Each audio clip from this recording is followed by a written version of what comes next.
Добро пожаловать в мой канал. La salle qui a accueilli une soirée où voulaient se rendre des centaines de personnes n'était pas autorisée à recevoir du public. Une enquête préliminaire doit être ouverte.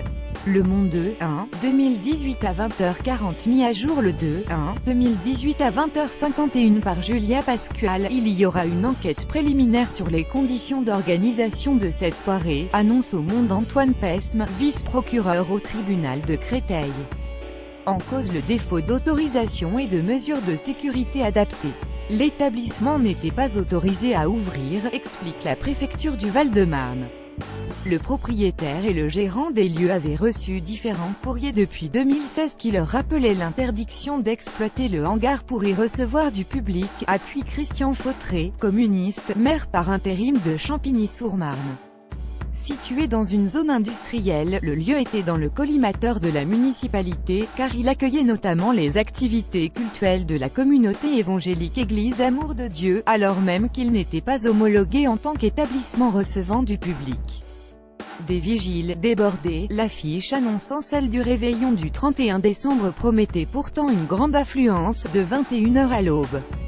800 personnes attendues, disait le visuel, annonçant aussi un « buffet à volonté jusqu'à minuit », dans une ambiance en hip-hop dancehall zouk afrobeat bouillon.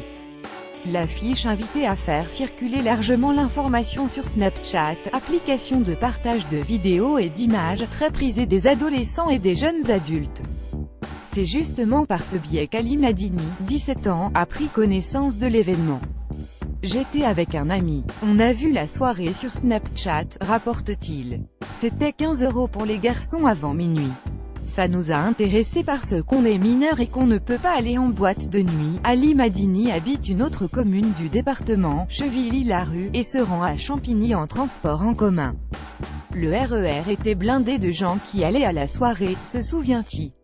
Et, à la sortie, une cinquantaine de personnes attendaient déjà le bus pour s'y rendre aussi. Sur place, il y avait la queue comme à Disneyland, le jeune homme décrit des vigiles, débordés, obligés de faire entrer des invités au compte-gouttes, et une foule de plusieurs centaines de personnes massées dehors, certains attendant depuis plusieurs heures déjà. D'après les estimations relayées par le parquet et la municipalité, entre 500 et 700 personnes se trouvaient sur place.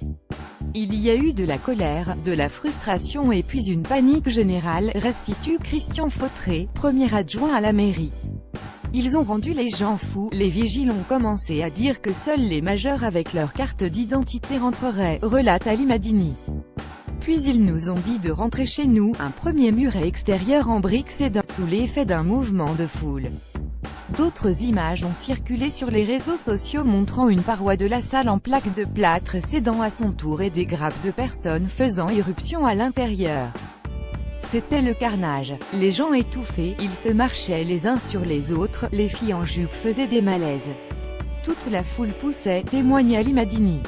Des effectifs de police interviennent. Ali Madini décrit des flashballs et des gazeuses partout. Lui-même dit avoir été touché par 2 projectiles de lanceurs de balles de défense, à la cuisse et au bras. Ils ont rendu les gens fous, c'est dans cette ambiance chaotique que la situation se détériore encore. Des véhicules sont dégradés et incendiés, les forces de l'ordre subissent des jets de projectiles. Et une partie de la foule refoulée tombe nez à nez sur 2 policiers, un capitaine et une gardienne de la paix du commissariat de Chennevières-sur-Marne. Ils sont alors roués de coups. Une personne a même essayé de prendre le pistolet de la policière, explique Ali Madini, qui assure avoir aidé la fonctionnaire à se relever et à s'éloigner.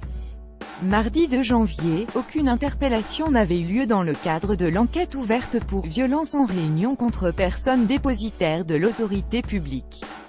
L'idée est d'essayer d'identifier les auteurs par recoupement des vidéos, précise le parquet de Créteil. La veille, le président, Emmanuel Macron, avait promis, sur Twitter, que « les coupables du lynchage lâché criminel des policiers faisant leur devoir, seront retrouvés et punis ».